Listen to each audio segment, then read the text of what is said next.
There is a creature that appears in your garden the moment the sun goes down. It sits low in the dirt, squat and lumpy, its skin covered in bumps, and almost every person who finds one has the same reaction. Step back. Warn the kids. Do not touch it or you will get warts. It moves slow. It does nothing to defend itself. And if you pick it up, it goes limp and wets your hand as if to prove it is exactly as filthy as you were told.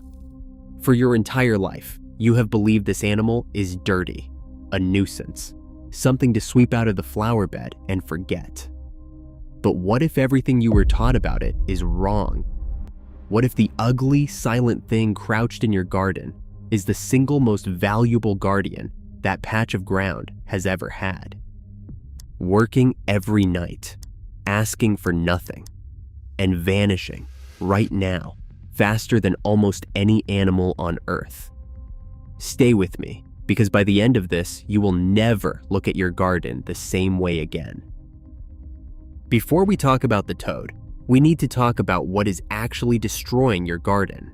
Not drought, not bad soil. It is an army you rarely see because it works in the dark. Slugs that slide up your seedlings and strip them to the stem in a single night. Cutworms that chew through a young plant at the base and leave it lying flat by morning. Snails, beetle grubs eating roots from below, aphids, ants, earwigs.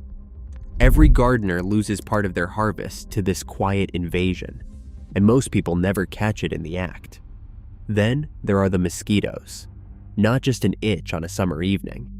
Mosquitoes carry West Nile virus, and in the warm months, they can turn a backyard into a place you do not want your children playing after dusk. So people fight back the only way they know. They spray. Chemical pellets for the slugs, foggers for the mosquitoes, poison that seeps into the very soil they are trying to protect. But what if the most effective pest control ever designed was already living in that garden, free, silent, chemical-free, and the same animal your parents told you never to touch? Here is the number that stops people cold. A single toad can eat up to 10,000 insects, slugs, and garden pests in one summer. 10,000 from one animal in one season in one yard. On a good night, when the ground is damp and the bugs are out, a toad can swallow as many as 1,000 of them before sunrise. It eats close to its own body weight, night after night, and it hunts the exact pests that ruin vegetables. The slugs, the cutworms, the beetle larvae gnawing at your roots. The university extension programs, the people who advise real farmers, list the common toad as one of the most beneficial animals a garden can have. Not tolerable, beneficial. A living, breathing pest control system that shows up on its own and works while you sleep. Think about what that actually means. Every slug it swallows is a seedling that lives. Every cutworm it catches is a tomato plant that makes it to harvest. Every grub it digs out of the soil is one less root eaten from beneath your vegetables. Multiply that across an entire summer by 1,000 pests a night, and you begin to see the truth. That single toad was doing the work of an entire shelf of chemicals, and it never sent you a bill. The lumpy thing you almost stepped on was never a nuisance. It was the reason your garden survived, and every single reason you were given to fear, it falls apart the moment you look closely. So let us take them apart, one by one. Myth number 1, toads give you warts. This one is so common that most people never think to question it, and it is completely false. Warts on human skin are caused by a virus, the human papillomavirus, and it passes from person to person. It has nothing to do with toads, nothing. The bumps you see on a toad are not warts, and they are not contagious. You can hold a toad in your bare hands all afternoon, and the worst that happens is your hands get a little dirty. The fear was invented. It was never real. Myth number 2, toads are filthy. The opposite is true. A toad does not even drink water the way you imagine. It has no interest in lapping at a puddle. Instead, it absorbs water directly through a patch of skin on its belly, pressing against damp soil to stay hydrated. Its skin is delicate, permeable, and so sensitive to pollution that scientists use amphibians as living alarms for the health of an entire ecosystem. When toads are present, it means the soil is clean and the water is clean. A toad in your garden is not a sign of filth. It is a certificate that your little patch of earth is still alive. Myth number 3.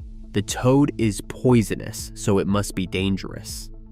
There is a grain of truth buried in this one, which is exactly why it spreads.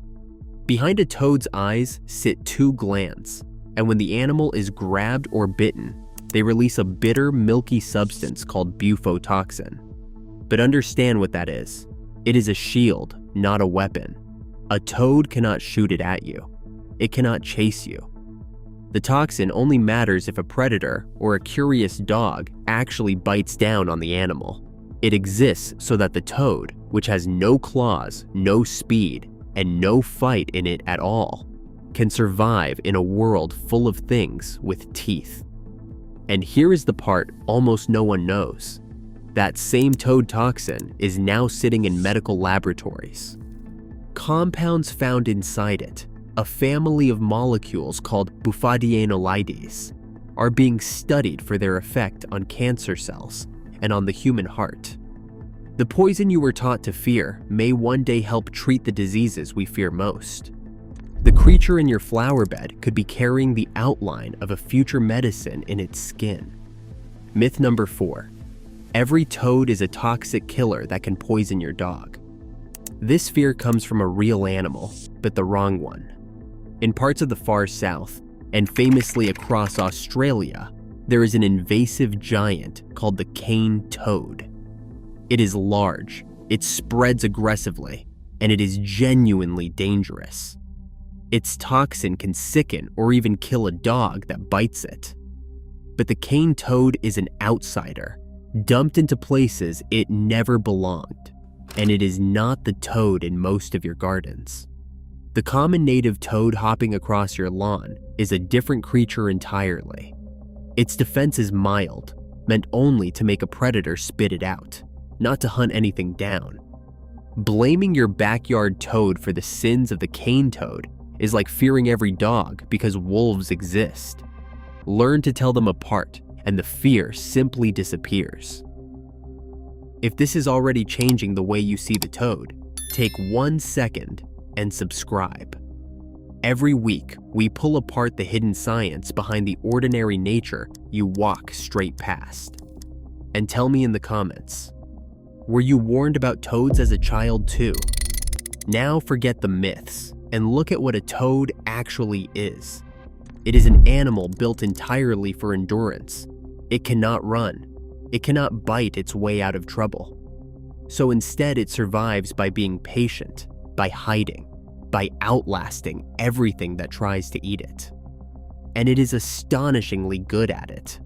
And when it hunts, it is far from clumsy. A toad sits perfectly still, waiting, until a pest wanders close.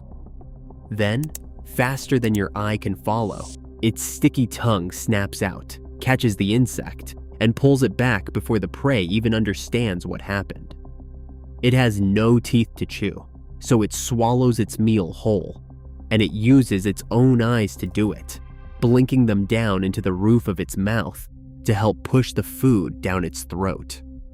Every part of this animal is engineered for one quiet purpose: clearing your garden of the things that would destroy it.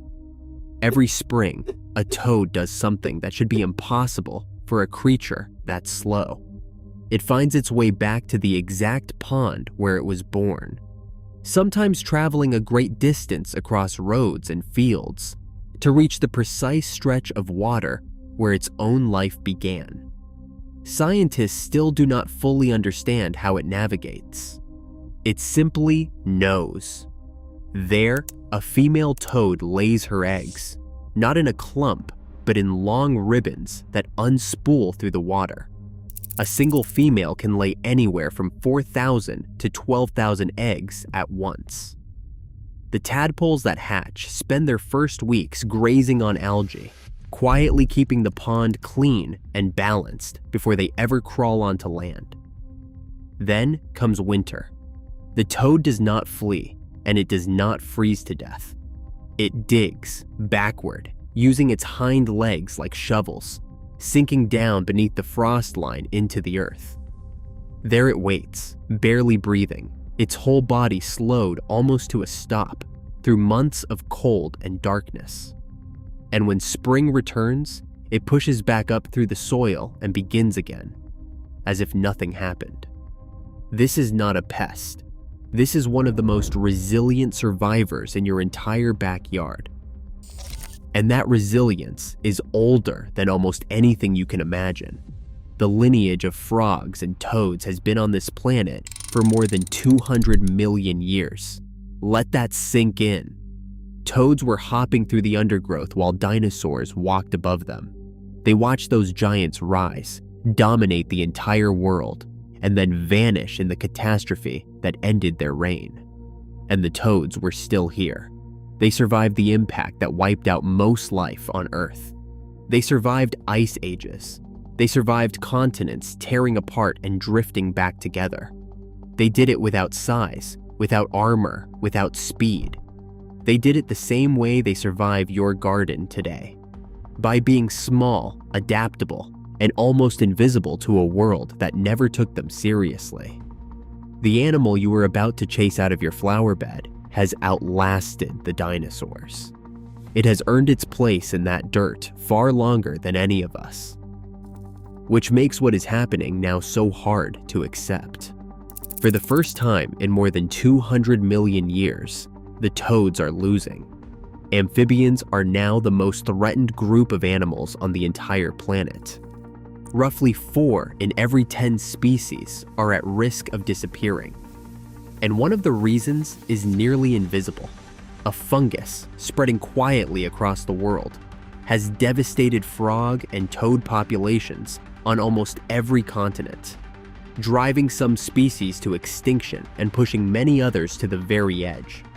It is considered one of the most destructive wildlife diseases ever recorded. At the same time, the very thing that makes toads such perfect guardians is what makes them so fragile. That thin, permeable skin, so good at signaling a clean environment, absorbs the poisons we spread just as easily. Every pesticide, every drained wetland, every road cut across a breeding route takes a few more of them. The guardian in your garden is going silent, and most people are still killing the last few that remain, convinced they are doing the right thing. So maybe the real question was never whether the toad belongs in your garden. Maybe the question is how much you have already destroyed that was quietly keeping you safe. The pest control that cost you nothing. The clean water it was trying to signal. The medicine hidden in its skin that we have barely begun to understand. You do not need to do much to keep it. Leave a shallow dish of water in a shaded corner. Turn a broken clay pot on its side to give it shelter. Put down the poison. That is all it asks. So the next time you see that low, lumpy shape moving through the dark, do not reach for a shovel or a broom. Just stop and watch it for a moment. Because it is working, and it has been working for 200 million years. If this changed the way you see something you thought you already understood, subscribe. That is exactly what this channel is about. The hidden truth behind the things you walk past every single day. And leave a comment below, what other animal do you think we have been completely wrong about? I read every single one. I will see you in the next one.